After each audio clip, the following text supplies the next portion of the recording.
Caw. Two men. One named Rich. That's me. This is Jermaine. Just got off the toilet.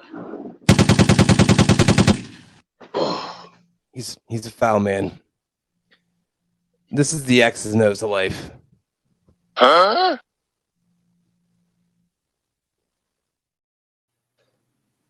I apologize. That is great, brother. This is what you unintentionally signed up for. Usually I off camera ask the person's name so I can pronounce it right.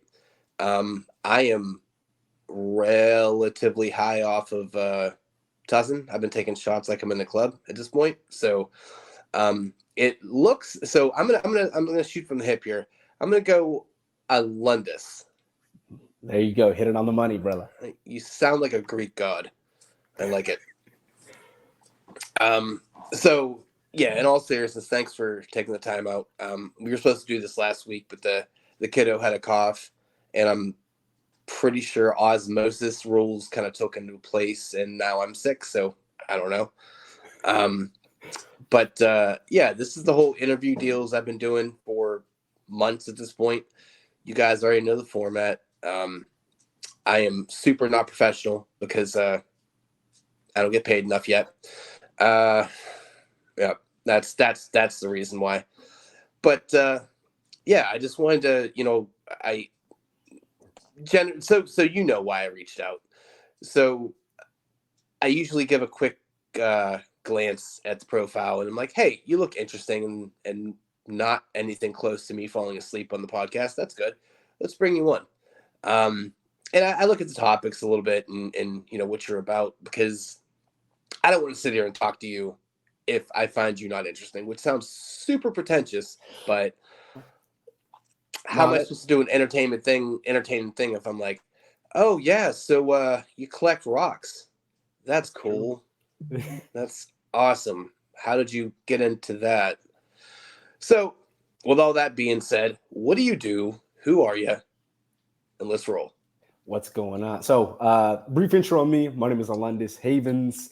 The long intro that I used to go into, but really was born to parents who were just young, partying, went through generational trauma, abuse, alcoholism, and really seen all these things for myself that my parents are battling, and just never had the mental fortitude. They didn't have the resources to get through their own shit. And now they're, in their late 40s, still partying, still doing the same shit. And for me, I started realizing it, I went to the Marine Corps, and right off the bat, thank you for that. Thank you, brother. So they noticed that I was a leader, and it was something where they just put me in leadership position. So went to the Marine Corps. Along that journey, I had 5 friends who died. My grandfather died as well. So started disconnecting from life. And here goes the alcoholism, was drinking a gallon of whiskey, and really was suppressing my emotions, and didn't really understand this until I started a podcast 8 days before my daughter was born about recalibrating your mindset. Because for me, I started realizing that I was repeating some of the same patterns that my parents were, just making dumb dog shit decisions because I wanted to be drunk, and just not living in alignment with myself. So that's really where I have a podcast called The Winner's Paradigm. And I started talking more about recalibrating mindset. And then it was awesome because I hit my rock bottom December 31st, 2022. And that's where I was like, man, I need to figure out for what the next calling is for me. Because I got on my knees praying to God that shit needed to change.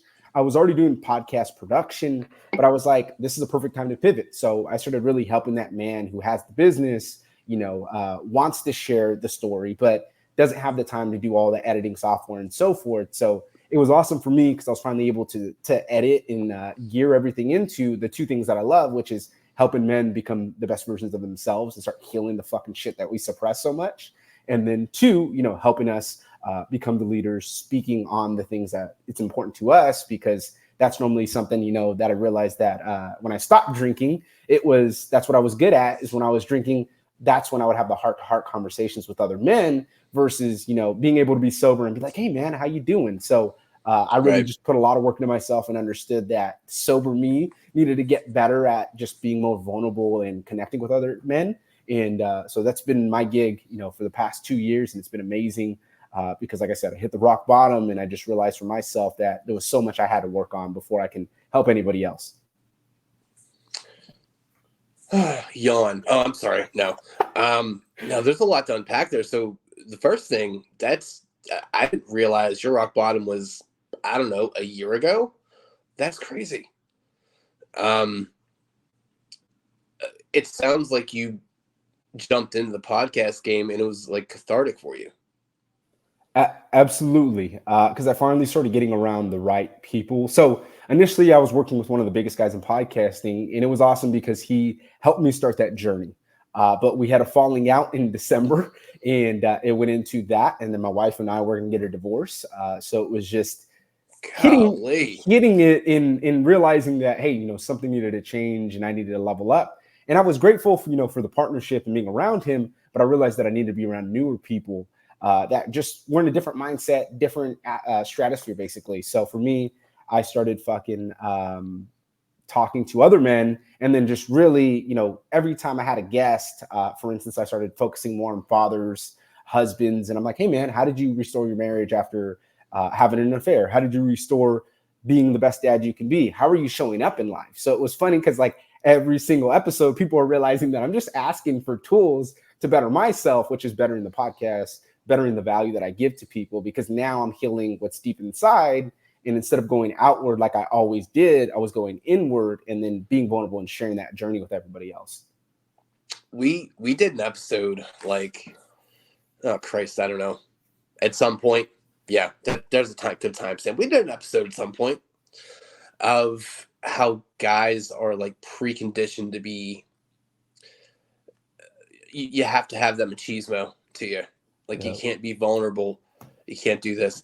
My podcast co-host is, well, he used to be my boss, which is crazy. And he's one of my best friends. And I tell this dude I love him all the time.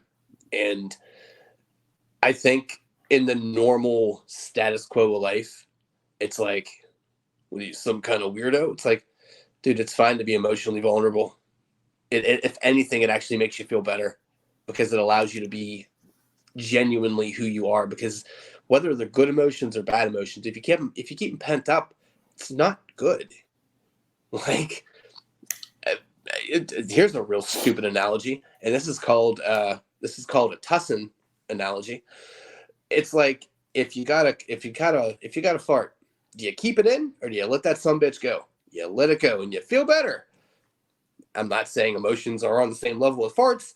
I'm not saying they're that far apart either. Or that fart apart, whatever, it's fine. Deal with the pun. It's fine. So you look like a relatively young fella. How old are you? 25. Oh God, fuck you. Makes my knees hurt. I'm 37 and I just had an 18-year-old happen like last month. That's awesome. Which is crazy because I still call him kiddo, and I'm like, should I still do that? But I'm like, nah, you're still my kiddo. But I do try to teach him, like, look, it's fine to be open with people. Like, there are a multitude of people out there that are going to condemn you, like, oh, stop being, whatever slur you want to throw at somebody. I don't want to get like banned by YouTube by using that one word. So yeah, there's that. But it's cool that you were able to, quote unquote, fix yourself by asking questions to try to like get information from other people that are going through either similar or not similar or whatever things. And it was like a scratch my back, I scratch yours thing. That's beautiful, man. I love it. Yeah, I was forced to do that because it was just my decision making was just dog shit. Like I said, I went through just that, and then deploying, and then my friends dying, and then also within this, so like just crazy shit happening. So for instance, my stepdad almost shot my wrestling coach on my boot leave because he thought my mom was having an affair. Comes out that I just found out 7.5 years later, my mom's still messing with the coach while she still lives with my grandmother. So it was all these bullshit things, and I had to be the parent to my parents and tell them what was wrong. So I just realized for me that my drinking was suppressing everything because my family always treated me, you're different, you're the one, you're not like us. So when I got older, it was like, now I'm supporting, first year in the military, supporting my mom and sending money to her and, thinking violent thoughts, because after that shooting, I was just not in the right fucking mindset. And I came back from deployment. It was even harder for me because I have this go, go, go, go, go mentality. So I'm just like, why the fuck is everybody sucking? Why is everybody making excuses? And then they're like, you're an asshole. And I'm like, well, you need to stop and grow the fuck up, So it was like continuously running through this and then getting married and bringing all these issues from childhood, from the Marine Corps like that, tearing my body apart to where I had to get out at 22 and hearing that you're never going to be the same. Your body's not the same. So really just going through it. You still look yoked mentally. To me, dude. I wouldn't fuck with it. So this past year, that's what I did as well. I started getting into, actually what started, was funny, is I met a bodybuilder who was a fucking vegan. And I'm not saying I'm going to be a vegan, but I was just listening and I was like, hey man, what can I do? He's like, well, you can eat berries for anti-inflammatories. And it was like learning all this new shit that I didn't know. And then 2, it was taking care of my body. So I started doing burpees. Actually, to be honest, I have extreme joint pain. So every morning I start fucking throwing up because it hurts so bad. So for instance, today it's raining. And at 1:30 in the morning, I woke up because I was fucking throwing up. So I was just like, I might as well go to the gym, because normally I go at 3, since I have 2 little ones under 2. So take care of them, run the business. So I go early, and that's the time I have for me to be able to do that. So I can take care of the household, make sure everything's good. Wife's in the military who just had brain surgery. So things have just been fucking crazy lately. So tell your story to Netflix. Jesus Christ. I feel like it is. It's always something, and that's where literally I was talking yesterday, because my wife was like, you need a new therapist. So I go to a therapist and he's like, what do you do? And I'm like, I journal 3 times a day. I think about all these things, and I'm talking about all the fucking shit I do, right? And I'm like, I go on podcasts and I talk to people and I just be real open. And yesterday he was just like, oh, so you know what your calling is? And I'm like, yeah, I know what it is. And I'm like, to me, it's to offer the best of myself to the world, but 2, to help another man who's going through this shit. Because like we said, we suppress the emotions. I love that analogy about the fart and emotions, because it's absolutely fucking true. I love we suppress it. That's the best thing I've said in like 4 months right there. It's ridiculous. It's true though, because we suck everything in and we put on this facade, and for me, I'm a little fucking macho, because my parents would smack me in the back of the head, stop being a little bitch. So I just noticed with the inner dialogue, and especially talking to other men who had a different upbringing, that I just had no capacity for it. So yesterday, I was like really sitting there and just being at peace with that emotion. And I said that to the therapist, was like, man, I just got to offer the best to the world and share these fucking things. Because if I go through all these fucking things in life and I don't share it, then I'm not doing it. I'm doing a disservice to everyone around me, because now that I've been doing the work, people are coming up to me talking about their fucking problems, which is weird, because I'm like, why are you coming up to me? But 2, it's like, I have to be able to help them. I have to be able to say, hey man, I've been exactly there. I know what it's like to get high every day, to go work at a job because you don't give a fuck. And then you're just really checking out in life and you're drinking to suppress those emotions and then just ruining your relationships. And I was like, for me, it was thinking about my kids and being like, well, at my funeral, they're gonna be like, this dude's a piece of shit. So it was just like, how do I reverse that to where when I have a conversation with them one day and I start talking about my fuck ups, I can own up as a man and say, hey, this is why you see dad acting different. And he shows up differently in life, because he knows how bad that pain feels when you just don't feel like you're enough. I think as guys, we we like romanticize the idea of not evolving. It's like, no. This is who I am, and this is who it's gonna be. It's like, no. It's the same idea. Are you a football fan at all? Yes, sir. All right, so it's like your wideout's going out for routes, and he is just getting press coverage all day, and he makes no adaptations to beat that coverage. You're gonna get nothing every time. So I think as guys, we do the same thing, or we have like this stupid instilled caveman brain that's like, no. If I do it again, no, this time it'll work. It's like, no, it won't. But we just keep doing it. So it's really cool that you're able to just kind of open those doors of communication, because sometimes it's what people need. Guys, gals, whatever you want to call yourselves, whatever, fine. Like sometimes it's that kindred spirit is what you need to kind of like, oh shit, I'm gonna cry, type of thing. And it's like, no, it's cool. Let it out. Like it's okay, because you don't have to go against this whole big life thing alone, because everyone has a story. That being said, your story's made for fucking Netflix, but not everyone's is as exciting and or tumultuous as yours. But golly, you gotta really seriously, you need to pitch that son bitch, because that is like all over the place and super interesting and terrifying and inspiring. It's like I don't know. I'm in the process. So I started writing a book with it within business. Life Seriously, happens. good. So next year I'm going to be focusing more on the book, and I think what I'm going to do is just gear it more towards mindset and really talk about those things. Like, it doesn't matter what happens; it matters how you show up. And for me, I'm going to spend a lot of fucking time talking about not having the resources and tools, and also being a little arrogant. At 19, 20 years old, telling everybody to fuck off, and then realizing later on, well, maybe they didn't know what the hell they were talking about, So life will always have a bigger dick than you, every time. Don't matter.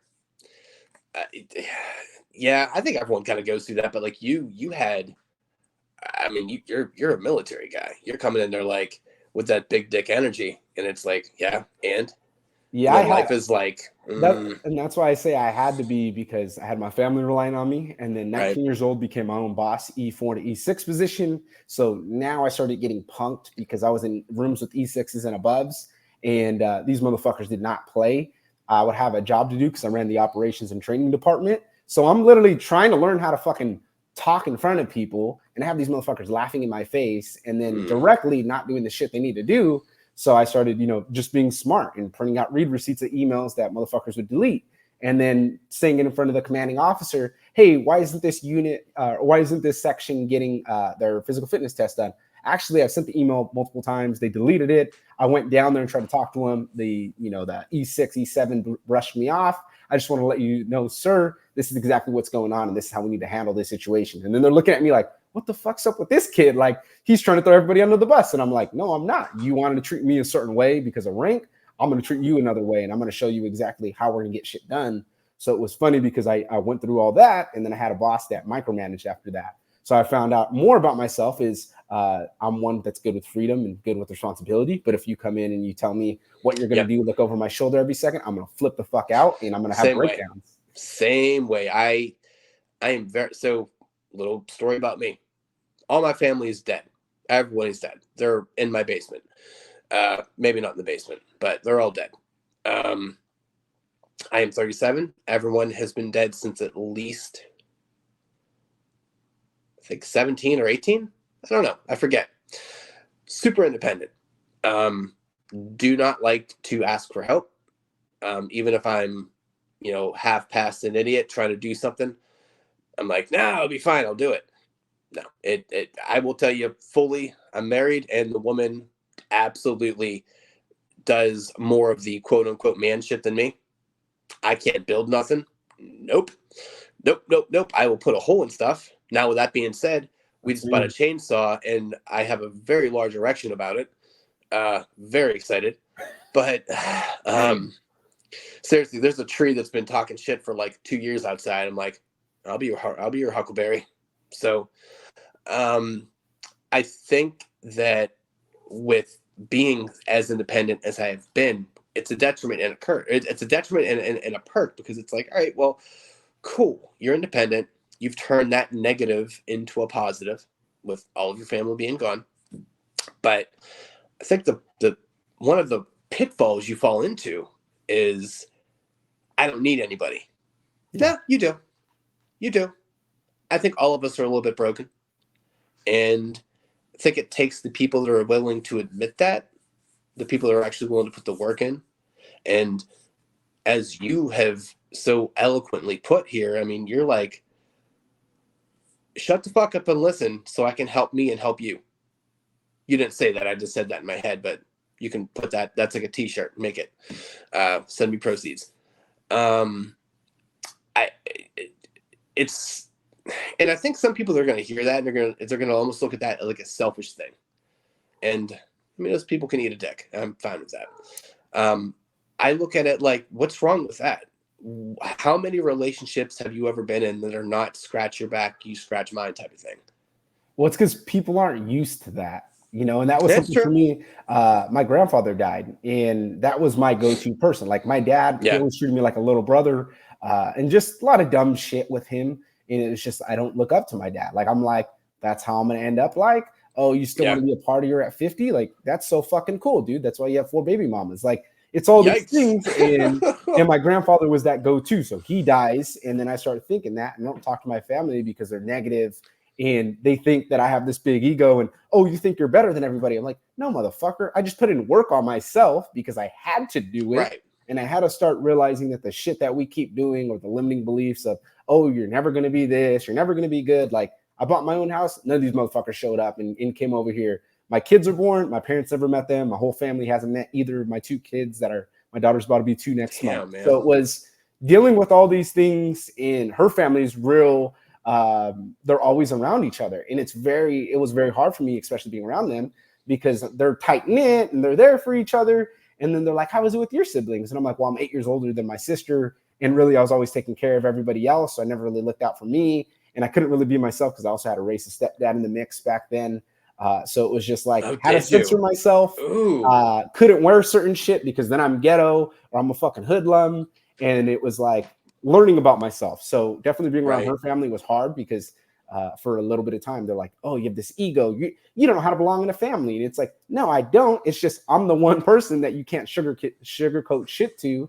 And number 2, if you come to me with a fucking problem, I'm not going to sit here and, oh, it's okay, buddy. I'm going to be like, hey, man, this is what we need to fucking do to help you, because that's something I lacked. I used to cry all the fucking time and woe is me and fuck, man, I keep going through all this. I can't catch a fucking break. And it was like, once I realized that things are happening for me, not you got to make your own breaks in life. Yeah, that's where the break started happening, was like, oh shit, like recently my wife had 3 fucking brain surgeries.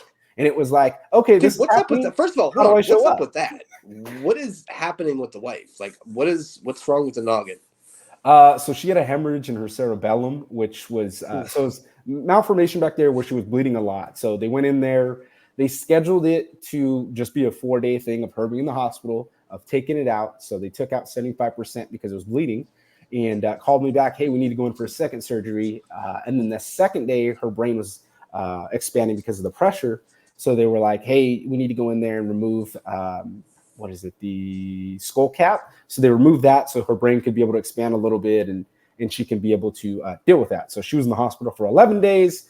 My wife has a avoidant attachment style. So 9 days she was being a fucking asshole to me while she was in the hospital. And it was just because she was depressed, because she would see me every day and I was taking care of the kids and I was doing everything that I can. And I'm trying to be there for her and be supportive. And she was just like, man, I really hate you being here because it makes me miss home. And she told me that day 9. And in my head, I'm like, fuck, dude, why do I want to be here if I'm going to be treated this way?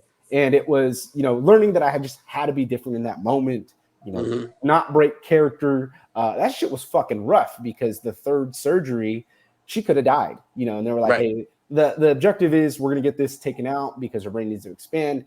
And if not, and she doesn't have that to be able to let more pressure back there, because she was so fucking drugged up, she can't even talk. Hey, she could die. So her dad was here. I talked to her mom and her sister, and they were like, well, we're going to be there Friday. So I didn't really feel they were supportive. And here goes me, if I'm realizing my thoughts, and if I go negative, it's one way. So literally I was at the fucking hospital, 11 o'clock at night. I did 400 burpees outside because I started feeling anxiety and just shit on my body, where I was like, fuck. And I just wanted to keep screaming. I got in the car and I screamed at the top of my lungs. And I was just like, fuck, like I couldn't process what was going on.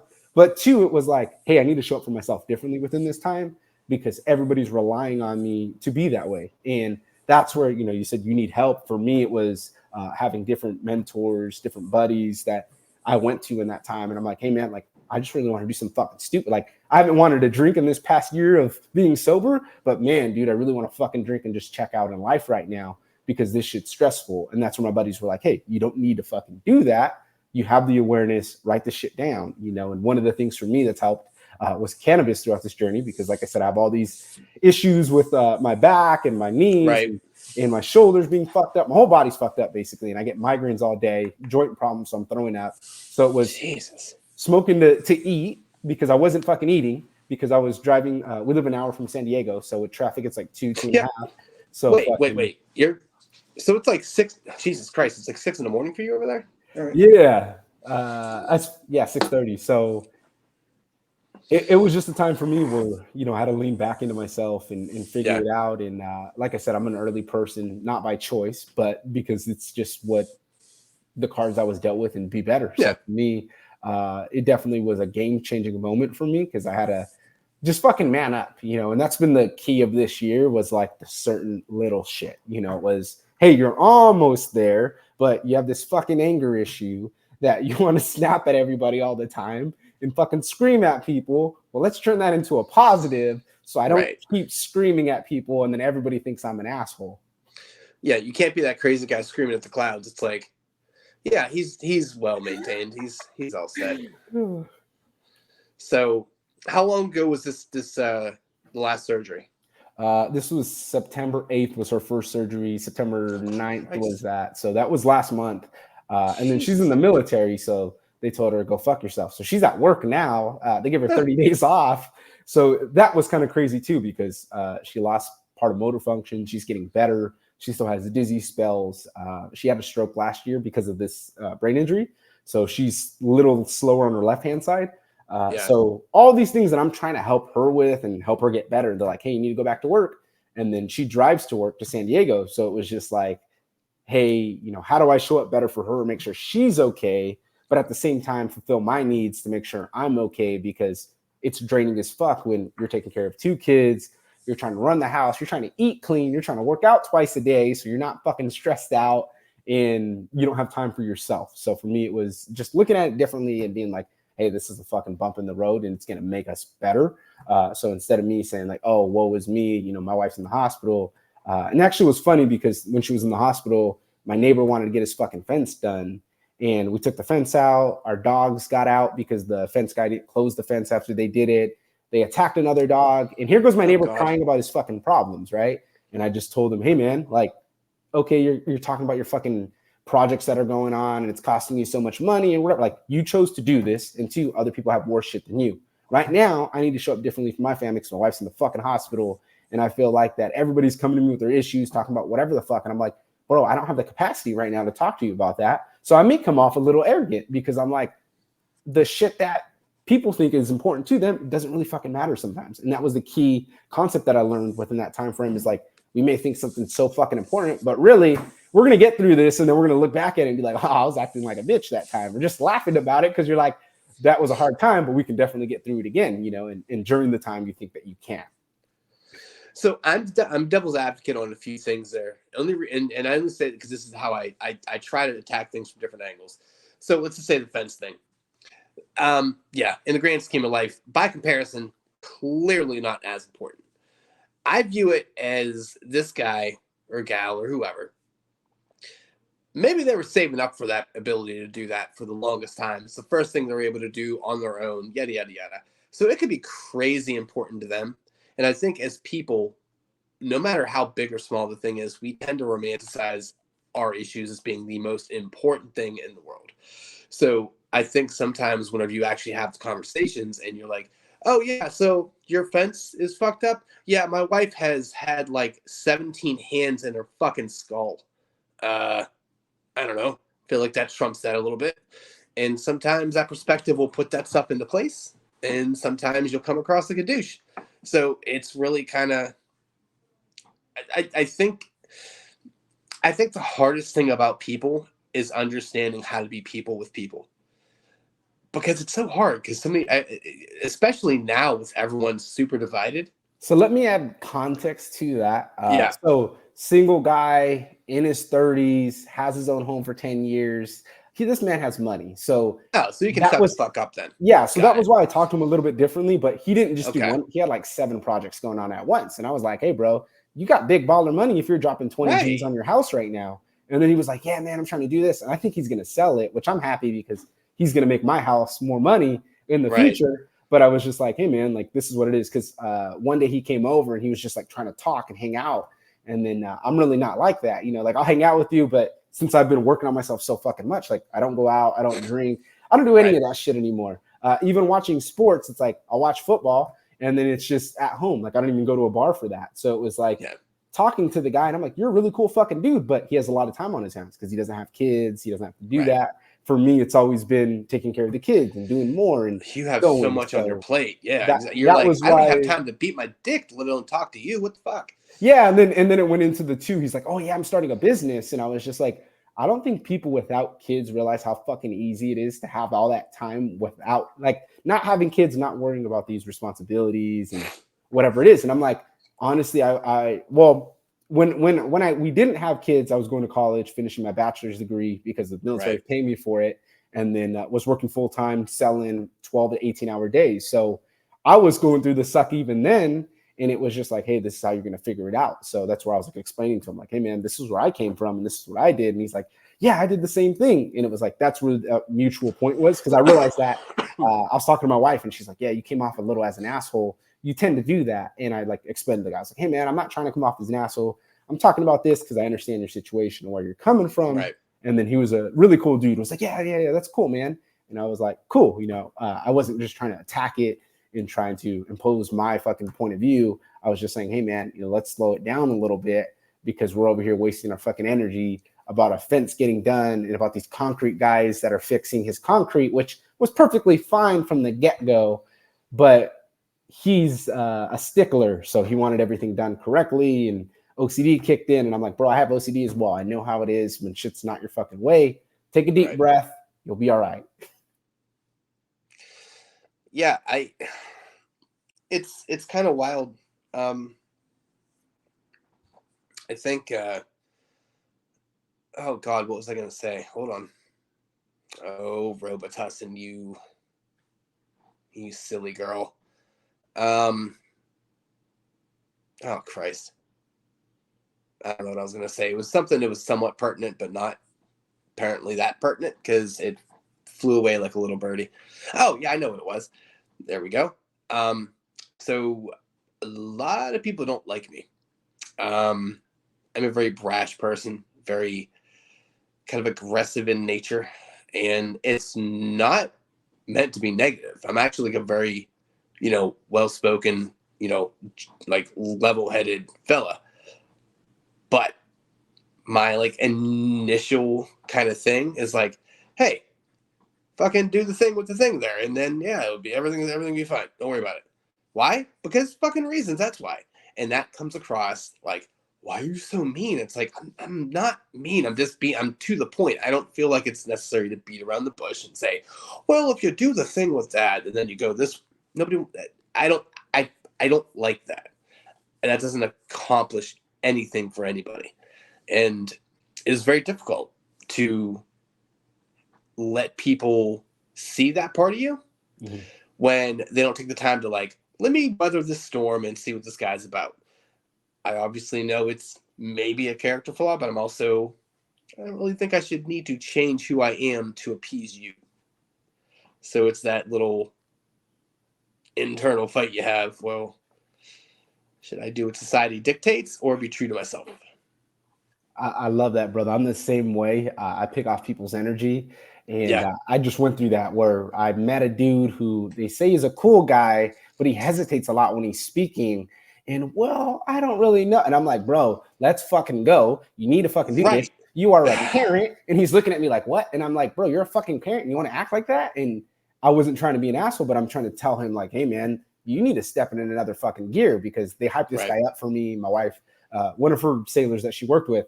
And I was just like, this dude fucking sucks. And it wasn't that I thought he fucking sucks. I just seen the potential. And I'm like, this dude could be fucking great. But he doesn't realize that he makes so much fucking excuses. So that's where, I was like, hey, man, let me tell you what I fucking do. And he was just like looking at me like, oh, so, you're in a different stratosphere, And I was like, no, bro, I just wake up at 3. I go to the fucking gym. By 5:30 or 5, I'm home because my wife's going to leave. Take care of the kids. Make sure they're good all day. Do podcasts during the day. Get on sales calls during the day. Like, I'm so go that when it's that downtime, now that I don't drink, I don't want to have those things. You know what I mean? I want to have the genuine conversations. I want to be able to just kick back. But when you come to me with that energy and you want to be hesitant or you want to be doubting yourself, it's like, bro, I can't fucking sit here and then validate that because that's the worst fucking thing you can do to another man is validate their shortcomings. So it's like, I'm going to sit here with you and I'm going to be like, you know what, man, I've fucking done that. You know what? When I was going through college and I got out the military and I'm trying to start a family. We had 2 miscarriages at that time. I failed my mortgage exam 3 times. Christ, Doc. Like, how many puppies did you kick in past lives? Fucking Christ. Fuck, just one, dude. And it just Like, came how back. hard? Was it like, oh, Jesus. I think it was because I scared a frog and I got ran over by a fucking car. And then I just feel like things just went downhill after that. And I was like 9 when that happened. So. But you know what, though? Here's how I look at it, man. Like, all of that stuff makes people stronger. And I think a lot of people, you muted yourself, I think. Yeah. There you go. I think a lot of people, unfortunately, do the let's make excuses. Let's make my situations that happened a crutch. I hate crutches. I fucking hate crutches. Don't use them, please. Just look, things happened, yada, yada, yada. You're busy. I'm busy. That's busy. Who cares? Just fucking live. Just do your thing. Just live. I work 4/10s. I've got the full-time job. I got the wife. I got the 2 kids. I got the because I got the podcasts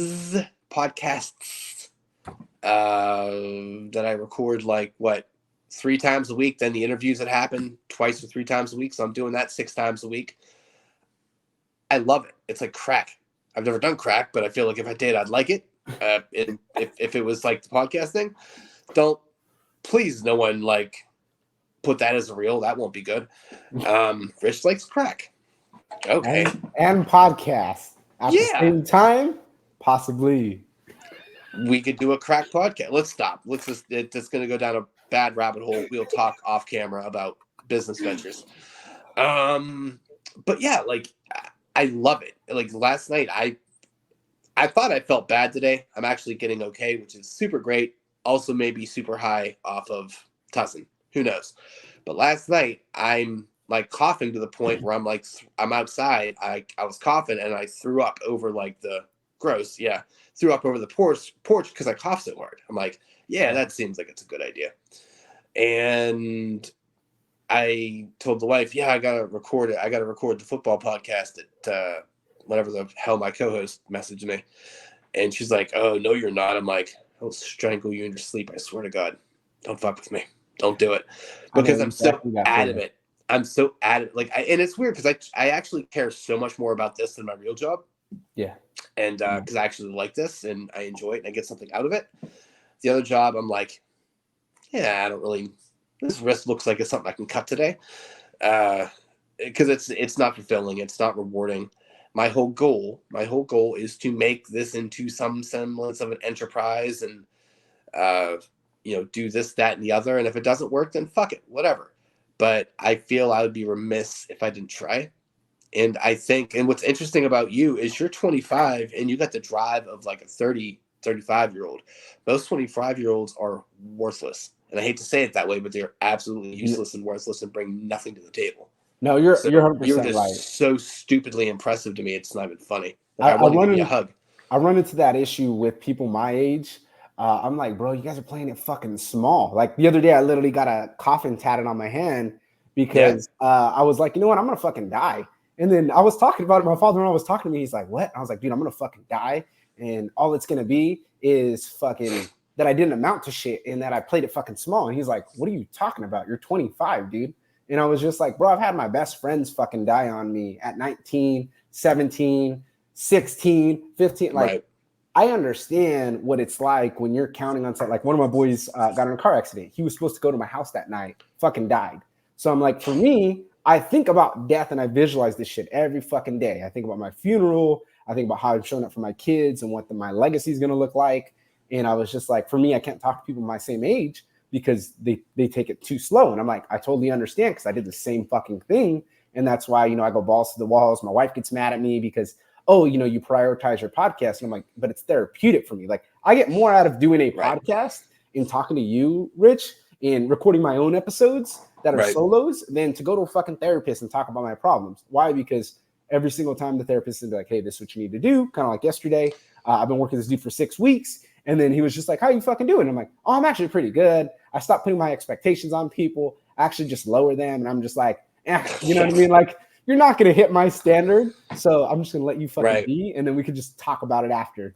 And I was just like, yeah, you think people have morals and ethics, but they fucking don't. And he's just looking at me and he's like, man, what are you talking about? Like, you're going all on this rant, And I'm like, what I'm talking about is I don't put my perception of myself or what I do against the whole entire world. I just meet them where they are and help them.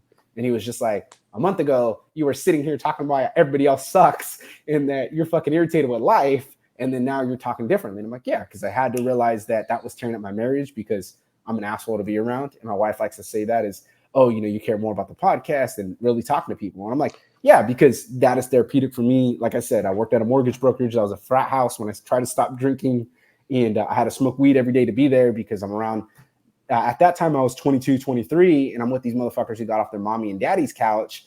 And Right. that shit was unfathomable to me. Like, why would I want to work hard? I could just chill, And I'm just like, bro, if I had it easy like that, if I had my parents who helped me, I would be so much further. But I didn't have that. Right. So it was the drive and understanding that, especially there. And I met one guy who was like 28. Me and him became best friends because he was the same way, that his parents made everything be on him. So we became good friends. And I was like, I can't, relate to people who take it easy and they're going slow. Cause I'm like, with me, everything always fucking happened.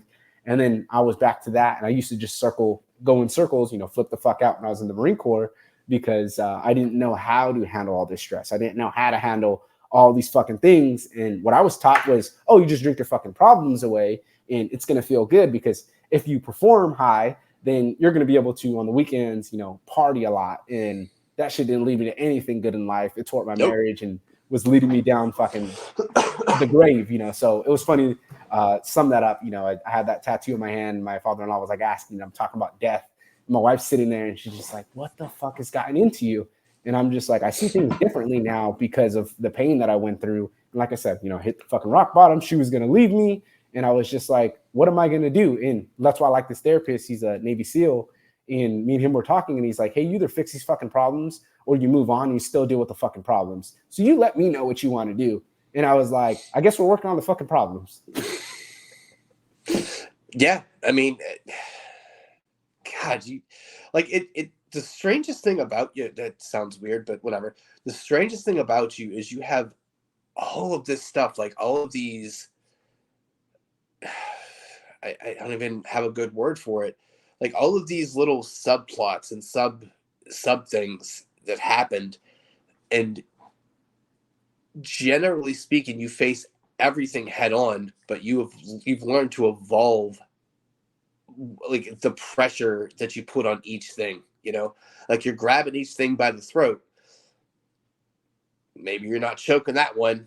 Maybe you're just kind of grabbing that one, just like, hey, come here. Like it's interesting because it feels like how you have kind of represented yourself years previous. You just would have put everything in a rear naked choke and everything just would have been fine and gone away. Now you've learned to evolve and, okay, I'm not going to pussyfoot around on this one. I'm still going to grab you by the head and bring you over here, but I'm not going to I don't have to scream at you and take the I don't have a good way to put it. It's just impressive because you have so much shit that's happened to you and happened around you. And you're just like, yeah, fuck it. I'm still alive. I'm good. We're evolving. We're fine. I mean, that's how we have to be. I mean, I know you've experienced this as well. Like you said, when you have to deal with death like that. And for me, it was like, not even that it was, it was just different for me, and that's why I say, like, you had to realize it as well. It's like, hey, we have to show up differently. And for me, right. I was realizing that is like, hey, my personality is great, but for the right fucking people, because I do come off strong. I actually watched my father-in-law was here, and I don't even watch movies, but he put on one. It was Good Dads. Check it out. It's with Bill Burr. The dude's fucking hilarious. But anyway, I love Bill Burr. The dude's a fucking asshole the whole movie, and he's just kind of misunderstood old school mentality. And I'm like thinking about it, and I was talking about my wife, and I'm like, you know what? That's me, like just saying random off the wall shit in front of people. And it was funny because her and her dad are talking last night, and I was telling her the other day, like, you're not going to argue a point with somebody unless you know that you're strong opinionated on it. And two, if you know that whatever they're saying is true and you want to argue against it, then you're probably fucking wrong. And I was like, because why would you hear the good advice that's coming in and then argue against it?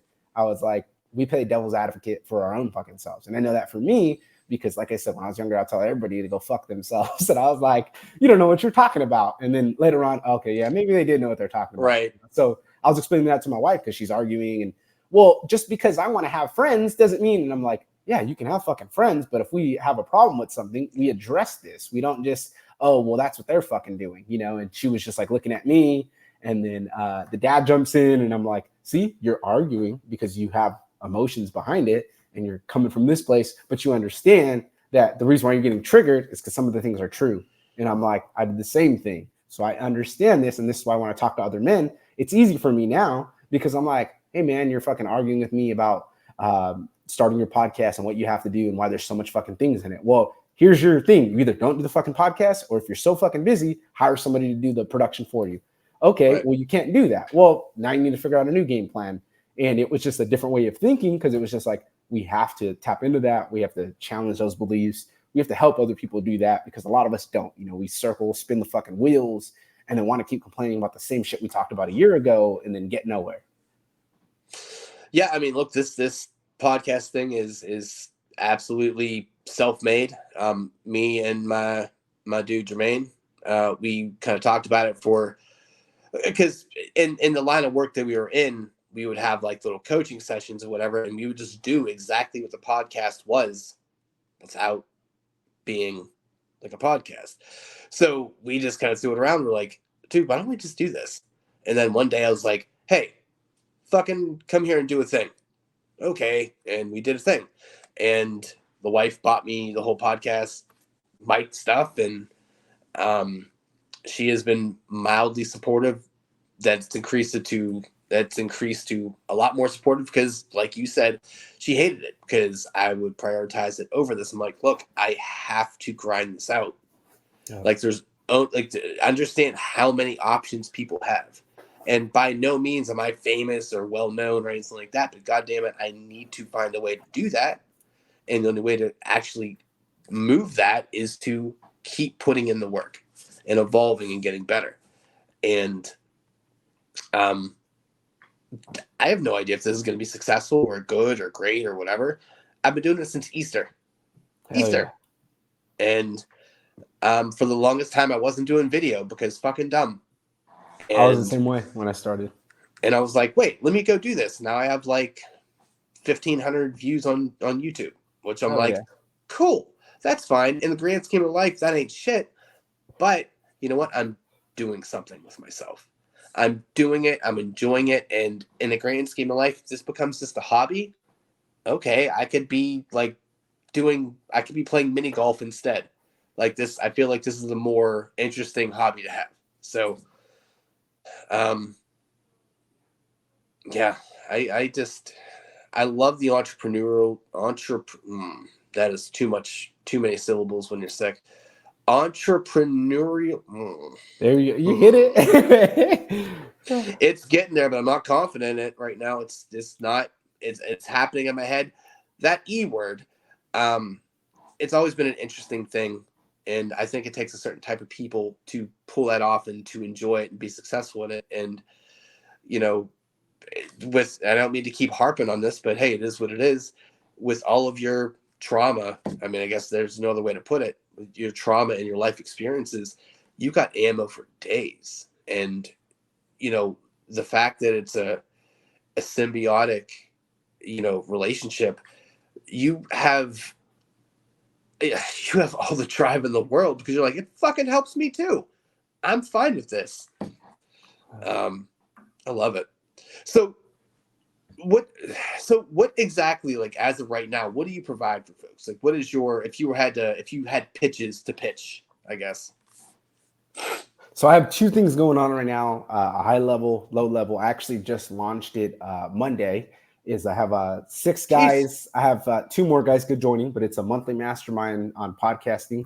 So what I did is I created like a short 9-step course, really just talking about podcasting and teaching. Because what I found is there's a lot of men who have the ideas, even have a podcast, but it's $47 a month group. And what we do is we go in there, we talk about your foundational pillars of your podcast, what to do, questions, how to get on bigger podcasts, how to leverage yourself. One thing you mentioned, was putting the video. So explaining like why, hey, do some reels, here's a video, here's something that can get you started and get you in the right direction. And then at the same time did self-development, because like we talked about, at the beginning, we can go through a whole fucking life story, but it may take 30 or 40 minutes. So why don't we adjust that and then adjust it as well to when in a year it happens, you're going to have some new shit to talk about, or you're not. If you keep staying about the same thing, like for me, it was 120 episodes that I went on a podcast, going on other people's. And then when I hit about episode 100 on mine, that's when I ran into issues. Was I worked with this dude who was big in podcasting. Every podcast was, oh yeah, me and my fucking mentor, me and this dude that I really look up to started a business, and it failed, So it was something that was hard as fuck for me because I don't fucking fail that shit. And now I'm over here talking about I worked with this 8-figure motherfucker and the shit didn't work out for me and I made no fucking money. And I was just like, how do I go from here? So that's where I talk about the self-development in this mastermind course is, hey, here's the podcasting stuff, but you're going to have self-development with it, which people are absolutely loving. And then I have a high ticket, which is launching, scaling, monetizing your podcast to get it moving, and then doing the podcast production for it every single month. So it's just really figuring out where you are and seeing how I can provide the extra value. And that's been the best part, it's just really helping the man having a high ticket, low ticket, but really seeing where they are and being like, yeah, man, like I could definitely work with you, figure out how we're going to make this happen. Because there's a lot of guys that do the same thing that we do, put out multiple episodes a week. It's a fucking lot, and if you don't have your systems dialed in, you're going to struggle with it. And for me, that was something like, even with my wife being in the hospital, I pushed all my shit. Normally I release on Fridays, I was releasing on Saturdays, on Tuesdays.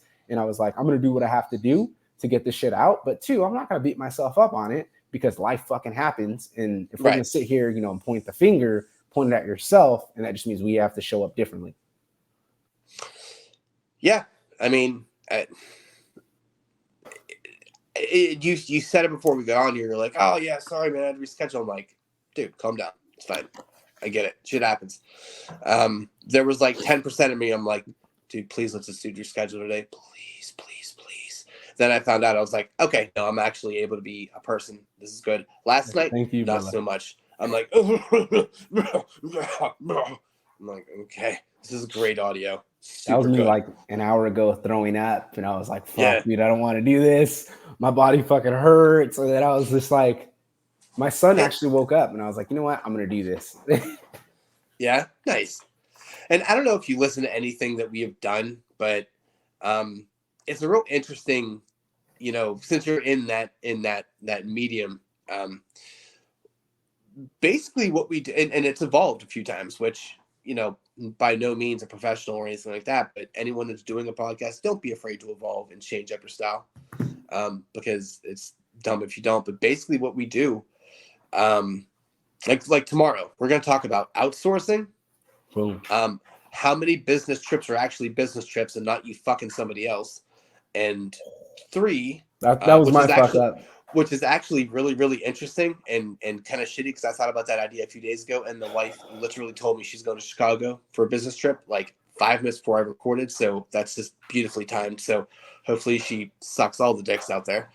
And 3, we're doing a draft of movie monsters. So we do a draft, and we do a draft every week. And it's just, people have asked me, what is your podcast? I'm like, fun. I don't have anything like that. I think it's interesting because we get to talk about what we want to talk about. And I think that's what doesn't make you money. But I think that's how you stay true to yourself, and you'll eventually get to somewhere. But I don't agree with, like, I don't like the formatted stuff. I don't like the robotic things. Let's talk about pop culture. Fuck you and pop culture. How about that? Yep. How about I don't care about Taylor Swift? She can die in a fire. I'm all set. You know what? She was celebrating Kelsey. I'm like, I don't care.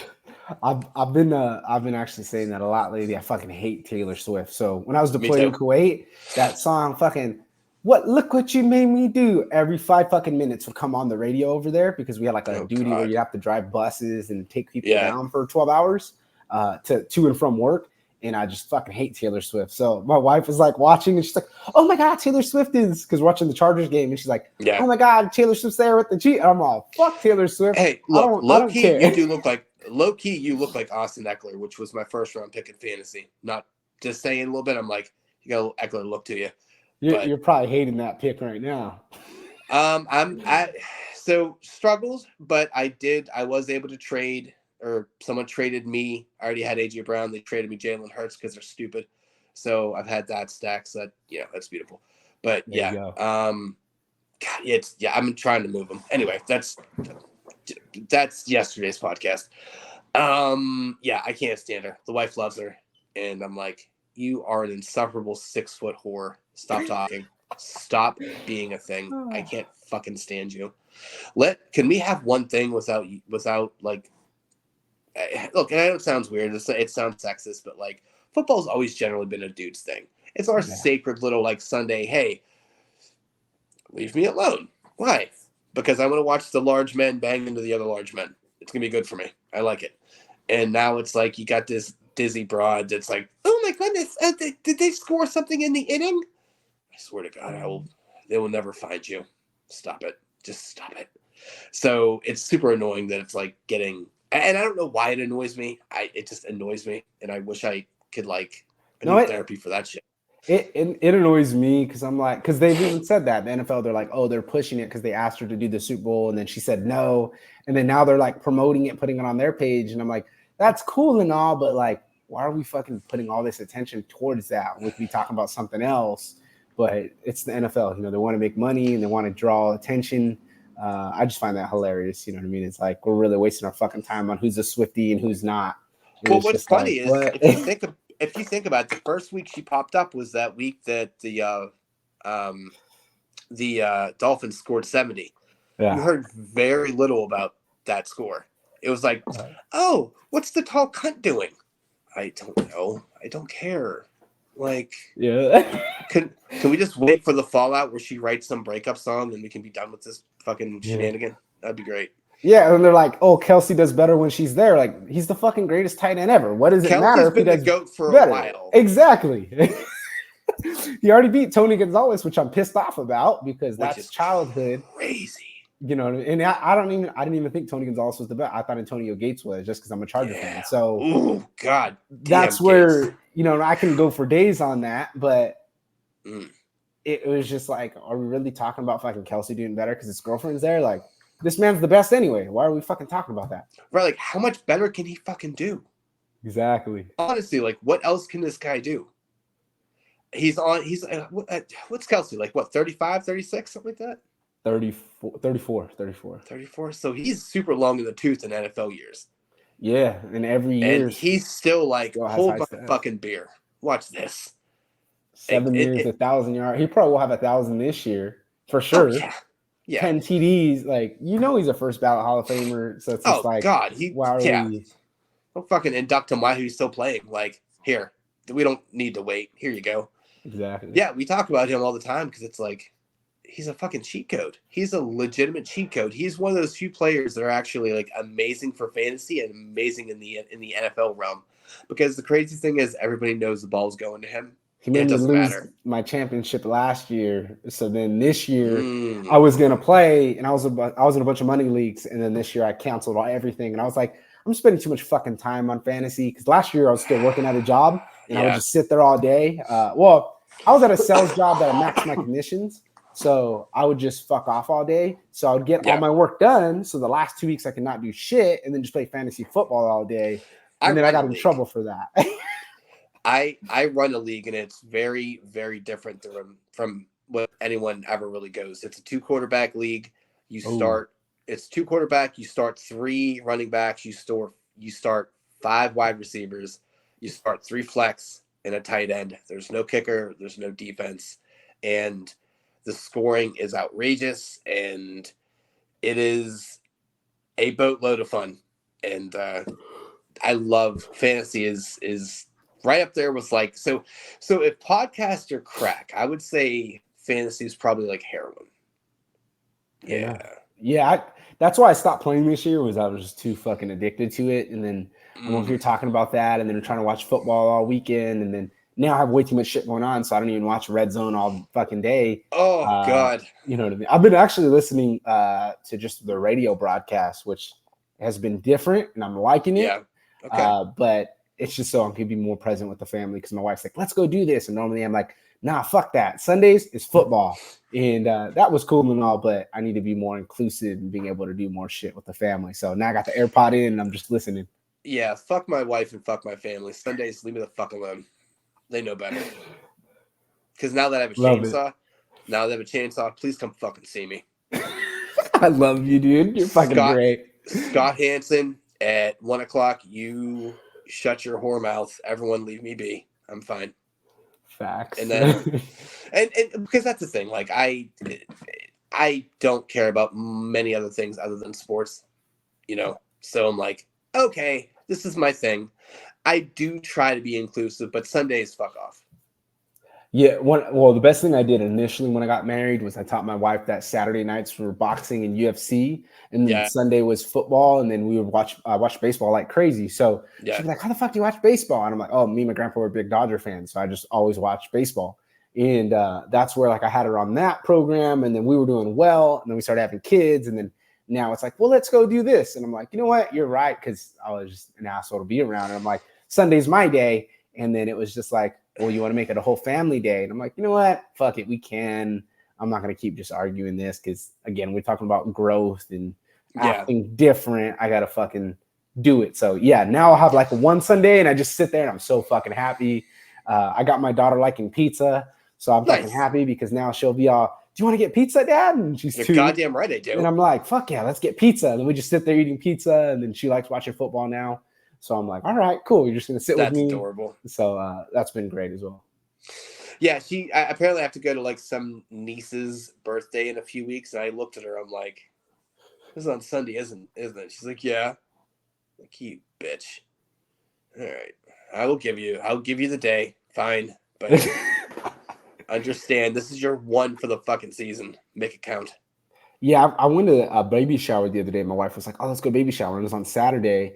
And these motherfuckers are watching soccer. And I was like, you're not watching college football? I was like, I lost a lot of respect for y'all. And they just looked at me and they're like, well, soccer's an international sport. I'm like, yeah, it is. But no one watches fucking soccer on Right. Saturday We're not international, morning. bitch. We're in America. Yeah, we're watching fucking college football. We want to see USC fucking lose all the time. We want to watch Alabama fucking put football on. They just like looked at me and I'm like, see, this is why I don't go anywhere because you don't have fucking college football on a Saturday. I'm like, are you not American? And they just look at me and they're like, what did you just say?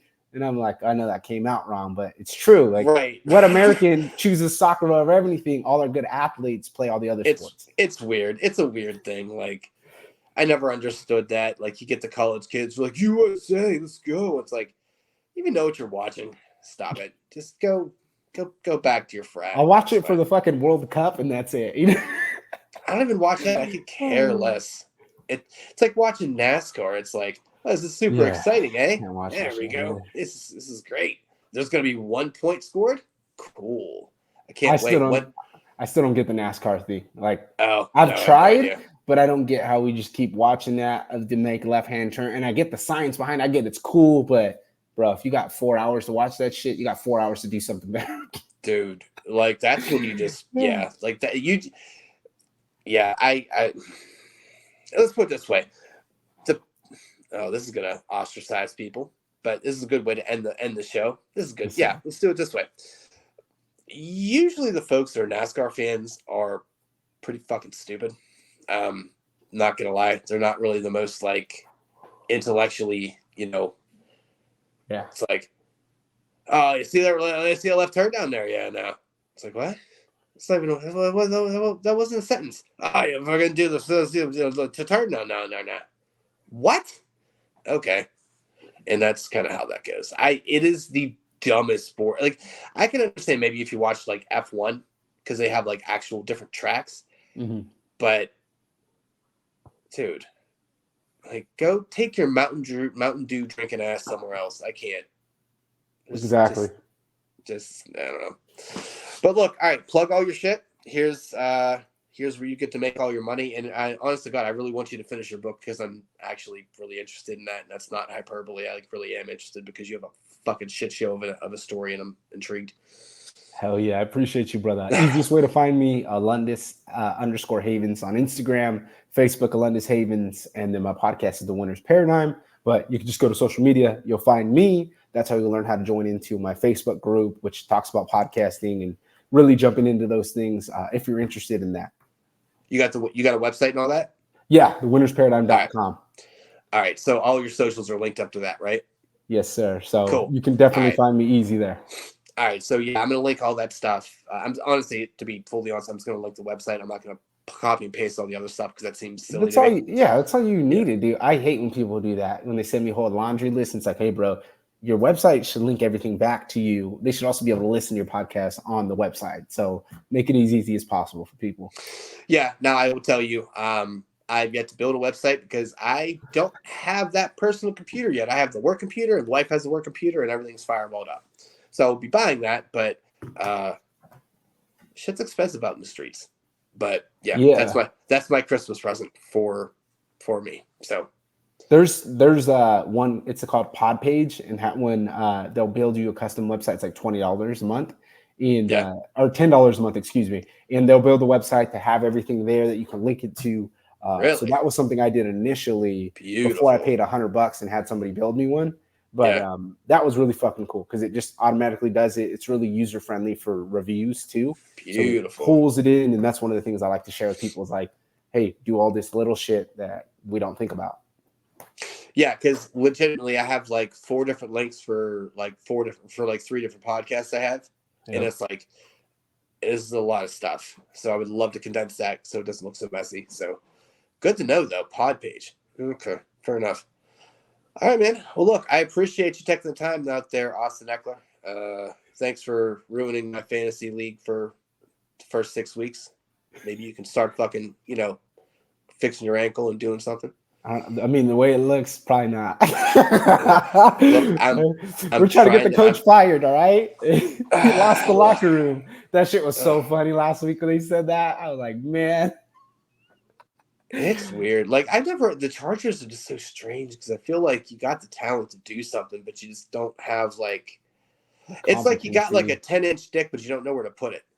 That's kind of what's happening. It's exactly fucking that. And then now they're like, oh, Brandon Staley lost the fucking locker. Just fire him. Like, this dude's an idiot. He's good at going for it on 4th down, but he loses us games. And then we blame it on Herbert, just like we used to blame it on fucking Rivers for the dumb dog shit fucking schemes that we be doing. And then, Tyreek Hill, let's not double team him. Kelsey, let's not double team him. It'll be fine. Yeah, and then coming on, we have a top 3 defense. No, motherfucker, you just see your guys get torched. You want to talk about having a top 3 defense? I mean, maybe they don't know how numbers work because it's like top 3 on the other side. Like you're the top 3 to give up points. Yeah, that was that Cowboys game killed me because it was just like, your corners are getting beat. Let's put them 15 yards off the line of scrimmage. Yeah. What the fuck? Prevent defense, baby. Let's go. So I'm in Pittsburgh. They call that the Bill Cowher prevent. Yep. That's what they call that. So yeah, I'm well versed on. Hey, let's not press coverage. Let's play like a crazy weird zone prevent, and everything will definitely work. Oh wait, it's only the second quarter. Fuck it, it'll be fine. What? I don't know. They're starting to do a football podcast, but also that makes me very, very happy because it's my goddamn show and I'm doing what I want. So that's why I do it. Well, look, in all sincerity, man, I appreciate you and keep on fighting the good fight because you really been through the ringer and you seem like a swell fella and you seem like you're much. Let's put it this way: lesser men and women would probably be in the ground at this point for all that you've been through. So.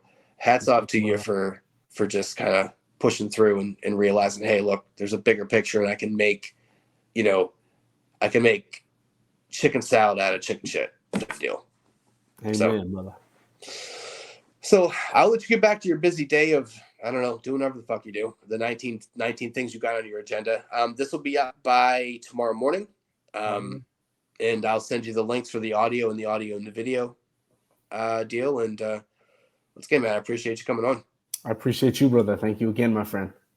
Hey, no worries. You take it easy. I'm going to go take some more shots of Tussin. Hell yeah, brother. Get better. All right. Thank you.